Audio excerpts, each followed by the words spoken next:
Welcome back, everybody, to episode 3 of the Foxy Accounting Minutes. Today, we're going to be decoding financial statements. Most of the time when people hear financial statements, all they think of is like banking and accountants, and they don't really think that there's a value in them. Well, today we're going to change that opinion. We're going to go step by step through the major financial statements you'll need, and I'll explain how it benefits you. We're going to start off with a profit and loss statement, also called income statements. Think of this one as your current standing. This is only what you brought in and what you've spent for this year. It is not cumulative. At the end of the year, all accounts go back to zero. So when you're pulling this statement, it's going to be for whatever year you're in. So if you have a January to December, you would pull it for January to December.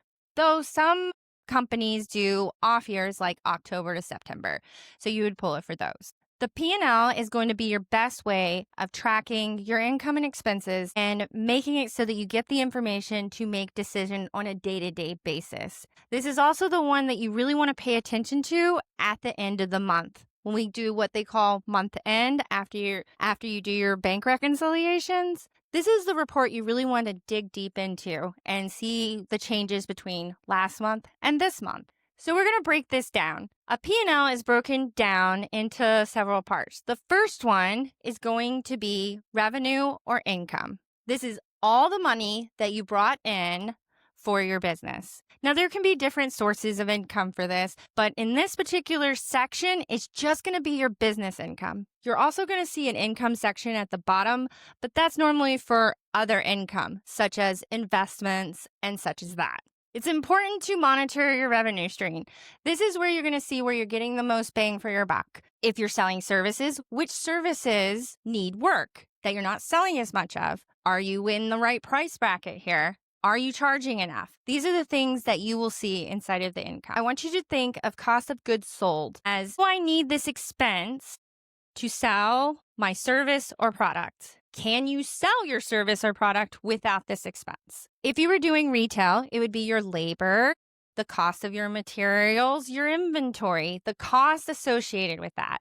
For retail, it would be the inventory after you sold it. We'll get back to you on inventory when we get over to the balance sheet. But for now, it's everything that it took to make the sale happen. Cost of goods sold is going to be your direct costs associated with your income. So that's going to be everything it takes to actually sell the service or the product. It's important to monitor this because this shows how efficient you are. If you sell something for $5 and it costs $6, you're not very efficient. You're actually losing money. If you sell something for $5 and it's $1, you're gaining $4. The next section is your operating expenses. This is where all of your admin, your rent, your insurance, your power bill, all of that stuff's going to go in there. And this is where a lot of your payroll is going to go because if it's not directly related to the actual service or product, it's not going to go into cost of goods sold. So your receptionist, your secretary, that's going to go in admin. And actually, you're going into admin too, even if you actually do the service. The next thing you're going to see on your profit and loss is your operating income. That is your revenue minus your cost of goods sold and minus your operating expenses. This is what we like to call your profit. This is what you made after all of your expenses. The next line is going to be the other income and expenses. This is what we were talking about earlier. This is income that you have gotten outside of your regular business. So if you sell service, it would be like the interest that you gained off an investment. You only want to put stuff that's not related to your normal business practice in here. Then your bottom line is going to be your net income. This is everything wrapped up in a nice little bow, your income minus your expenses for the whole business. This is also pre-tax. So because you use the P&L for your tax return, you're not going to put taxes until you actually file the taxes, and then you will make a journal entry then. Net income is the main number that your external sources are going to look at to see how good you are doing. You want to pay attention to this number. You want to compare it month over month, last year to this year. This gives you a good idea of how well or if there's need for improvement. Our next financial statement is our balance sheet.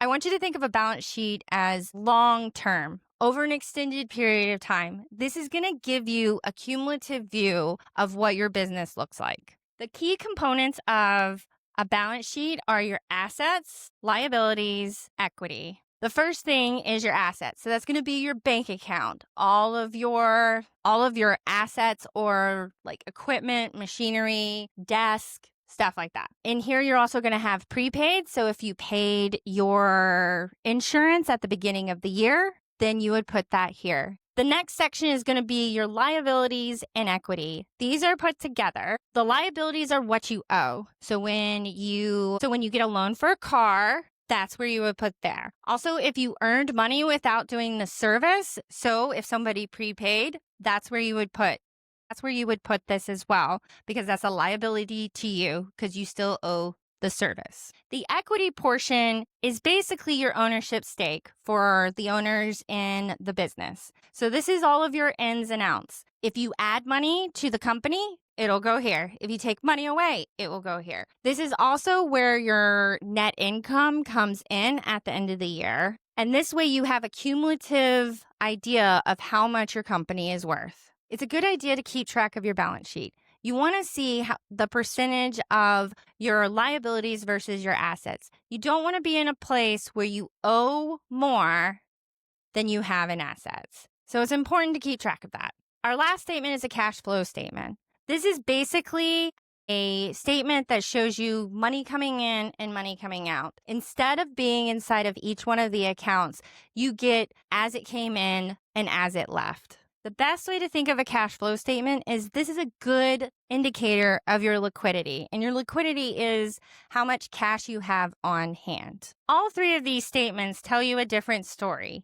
You want to keep up with all of them, but altogether, it's going to tell you the story of your business. It's going to tell you if you're profitable, if you're stable, and do you have the ability to get cash when you need it. These are all very important things that your customers want to see, and also any other external factors such as loans, stakeholders, and if you have business partners. Keeping clean books makes it so that it's easy for you to pull these, and it makes it so that you can use these to make educated decisions for your business. So I would strongly suggest that you go into your accounting software and take a look at these statements. How are yours coming out? Where is your income? Where are your expenses? Do you have a good liquidity? This will help you to make sure that as you're doing your day-to-day business, that you'll be able to make very good decisions that are based on your actual numbers. Thank you, everyone, for joining us on this episode of Foxy Accounting Minutes. I hope you enjoyed the show and learned something today. If you found this educational, please make sure to subscribe, like, or leave a comment. And until next time, I'm LaDonna Garvin with Garvin Accounting Solutions.